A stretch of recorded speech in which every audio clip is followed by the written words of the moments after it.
As equipes de Fórmula 1 entraram numa fase decisiva de desenvolvimento dos carros para 2026, quando começa uma nova era de regulamentos. E quase todos tiveram mudanças nas regras do jogo. A cada ano, há 2 resets nas permissões individuais de testes aerodinâmicos que as equipes recebem. Esse fator é importantíssimo para o desenvolvimento dos carros no túnel de vento e com o uso de CFD, dinâmica de fluidos computacional. O sistema funciona como uma escala proporcional baseada na posição das equipes no campeonato, tanto no meio do ano quanto no final. Quanto pior a colocação, mais oportunidades de desenvolvimento a equipe ganha. A ideia é manter o pelotão mais coeso, além de evitar que as equipes dominantes disparem e de ajudar quem está atrás a se recuperar. E agora, pela segunda vez, desde a introdução das restrições dos testes aerodinâmicos em 2021, o que a gente vai chamar de ATR a partir daqui, esse sistema vai impactar diretamente a preparação das equipes para uma grande mudança de regulamento. É justamente em momentos de revolução no carro que o tempo extra no túnel de vento e o desenvolvimento via CFD são ainda mais valiosos. Por isso, você deve ouvir falar bastante sobre isso nos próximos meses. Nesse ano, o reset de meio de temporada aconteceu depois do GP do Canadá. Ele marcou o fim do terceiro período de testes aerodinâmicos, que é o nome técnico do ciclo em que limites de ATR são aplicados. Desde a segunda-feira, antes do GP da Áustria, as equipes passaram a seguir novas restrições de desenvolvimento. E é isso que a gente vai explicar aqui. Quem perdeu mais com esse novo ciclo, quem se beneficiou mais e onde se encaixa a nova equipe Cadillac que estreia em 2026. A equipe que mais subiu de posição nessa temporada foi a Williams. Sob a liderança de James Vowles, o time finalmente começou a consolidar várias melhorias internas. No ano passado, ela teve um desempenho fraco e terminou em 9º lugar. Agora está numa sólida 5ª posição em meados de 2025. Sim, a queda recente de rendimento talvez coloque essa posição em risco em algum momento, mas mesmo que ela perca o 5º lugar, vai ter que seguir até o final da temporada com a maior redução de tempo no túnel de vento e de uso de CFD entre todas as equipes. Na prática, isso representa a maior mudança no planejamento do desenvolvimento, mas a Williams, pelo menos, se colocou numa boa situação ao ser a primeira equipe a mudar totalmente o foco para 2026. E Vowles disse que, apesar de ser um obstáculo, ele acredita que, pelo que a Williams já fez, ela nem vai perceber diferença quando acompanhar os resultados do desenvolvimento. A maior mudança entre as equipes de ponta afetou a Mercedes. Apesar de não ter alcançado de forma consistente o nível de desempenho que esperava em 2025, a equipe tem pontuado regularmente, e ela soube aproveitar o desempenho abaixo do esperado da Ferrari e da Red Bull. Depois de terminar num frustrante 4º lugar no ano passado, a Mercedes teve direito a uma cota maior de ATR nos primeiros 6 meses de 2025. Mas ocupar o 2º lugar do Mundial no momento do reset de meio de ano tem um preço. A equipe agora vai ter apenas 75% da cota em vez dos 85% anteriores. Isso porque ela conseguiu ultrapassar a Ferrari e assumir o 2º lugar no Mundial, pouco tempo antes de o reset entrar em vigor. Só depois ela caiu de volta para o 3º lugar. A Sauber, futura equipe oficial da Audi, pagou um preço pequeno em termos de desenvolvimento pela ascensão enorme que teve recentemente.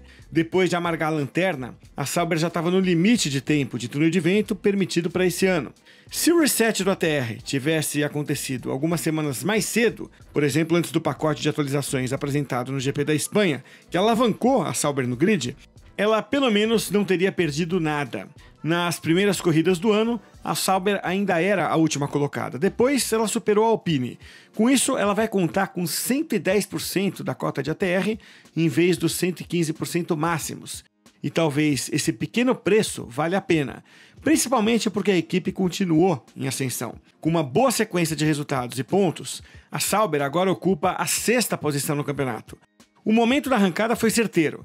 Ela ainda garantiu uma boa cota de desenvolvimento para o resto da temporada, mas tem chance real de conquistar o prêmio financeiro e o prestígio de um resultado final muito melhor. No fim das contas, o embalo vale mais do que alguns testes extras no túnel de vento. Com tanto esforço para deixar a futura Audi competitiva, essa pequena perda não vai fazer uma diferença tão grande. A boa temporada da Haas fez com que ela perdesse um pouco em termos de desenvolvimento e o momento dessa mudança não ajudou. Se o reset do ATR tivesse acontecido exatamente no meio da temporada, ou seja, depois de 12 corridas, a Haas teria direito a uma cota maior. Isso porque, desde então, ela caiu para o 9º lugar no campeonato. Na prática, ela talvez vá ser a equipe menos impactada por toda essa mudança. A Haas já tem limitações estruturais. Ela usa o túnel de vento da Ferrari e tem uma equipe pequena de projeto voltada exclusivamente para a parte aerodinâmica. Ou seja, mesmo com mais tempo disponível, talvez ela não conseguisse aproveitar tudo. O problema maior é que a Haas não tem um simulador próprio. E isso limita bastante a capacidade de testar ideias para o carro de 2026 sem consumir toda a cota de testes aerodinâmicos. A briga no pelotão do meio está tão apertada que a segunda equipe da Red Bull poderia ter saído como grande vencedora, grande perdedora ou até ter ficado exatamente na mesma posição no reset do ATR. No fim das contas, uma temporada razoável em 2025 fez com que ela perdesse um pouco da cota de desenvolvimento. Ainda assim, a antiga Toro Rosso segue com 100% da base padrão, o que, na prática, deve significar uma operação normal. A equipe agora está se estabelecendo no novo centro técnico, dentro da sede principal da Red Bull. Então, ela vem desenvolvendo o carro de 2026 a partir desse novo espaço pela primeira vez.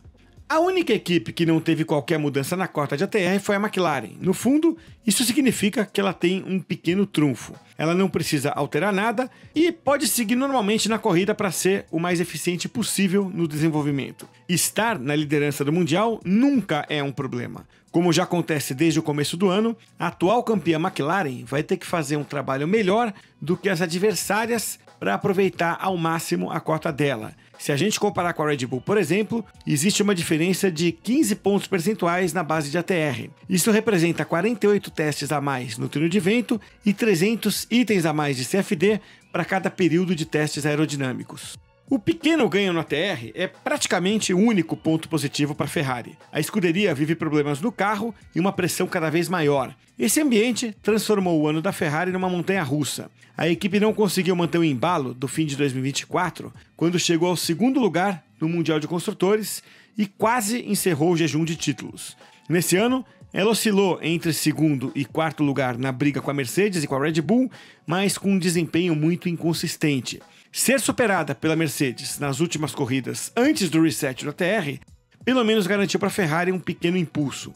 E isso chega justamente no início do desenvolvimento de um carro importantíssimo para a era Fred Vasseur. A Red Bull não vai bem das pernas e, na prática, é uma equipe de um carro só. Por isso mesmo, ela agora vai ter um pouco mais de margem de desenvolvimento. A queda em 2024 foi tão acentuada que a equipe terminou no 3º lugar. O fato de estar em 4º agora nem parece uma queda tão monstruosa quanto teria sido poucos anos atrás. Mesmo assim, o novo ciclo garante um aumento sutil de 80% para 85% na cota base do ATR. O desafio é entender quanto isso realmente ajuda, porque a equipe tem enfrentado dificuldades para tirar proveito do túnel de vento mais antigo. Adrian Newey chegou a sugerir que a Red Bull já migrou boa parte do processo de desenvolvimento para o simulador, ou seja, dependendo do caminho adotado para o carro de 2026, essas variações modestas de túnel e CFD talvez nem façam tanta diferença assim. A Aston Martin tem muitos motivos para comemorar o aumento de cota de desenvolvimento para a segunda metade agora de 2025. Ainda mais agora que o mago técnico Adrian Newey está bem ambientado na equipe e mergulhado no projeto do carro de 2026. Um bom começo de 2024 levou a equipe até o 5º lugar, daí veio uma queda brusca no 2º semestre. Mas a versão inicial do AMR 25 decepcionou. A equipe passou os primeiros meses desse ano se matando até marcar pontos. A recuperação recente, possivelmente influenciada por Newey, mostra que tem uma luz no fim do túnel. O progresso já rendeu uma leve subida no campeonato, o que tirou da equipe um bônus ainda maior no ATR. Mesmo assim, a Aston Martin parece estar num ponto de equilíbrio interessante entre desempenho e tempo de desenvolvimento. A equipe mais beneficiada no reset foi a Alpine. Ela despencou do 6º lugar do ano passado para o último lugar atual, mas veja, ela salvou a temporada de 2024 no fim. Isso garantiu um bom prêmio em dinheiro, com o duplo pódio na chuva Interlagos e ainda fechou o ano com uma posição respeitável. Por isso, ela começou 2025 com uma cota de ATR relativamente normal. Mas agora esse número foi turbinado. a Alpine vai ter o maior tempo de desenvolvimento entre todas as equipes. Esse ganho pode virar uma arma poderosa para o time de Anston, que vai usar motores Mercedes a partir de 2026 e já provou que é capaz de acertar a mão em ciclos técnicos. Mais importante ainda, ela teve um bom desempenho no começo das regras atuais. Ficou em quarto em 2022. O problema é que a Alpine vive hoje uma situação muito mais bagunçada do que naquela época. Isso deixa uma dúvida enorme no ar. Será que ela vai conseguir aproveitar a maior cota de ATR da história dela, hein? Desde que ficou sujeita às regras do ATR no início desse ano, a nova equipe da Fórmula 1, a Cadillac, tem operado com a mesma cota de desenvolvimento da equipe que está em último lugar no campeonato. Como houve um atraso na aprovação da entrada da Cadillac na Fórmula 1 em 2026, foi só por volta de março desse ano que essas limitações passaram a valer.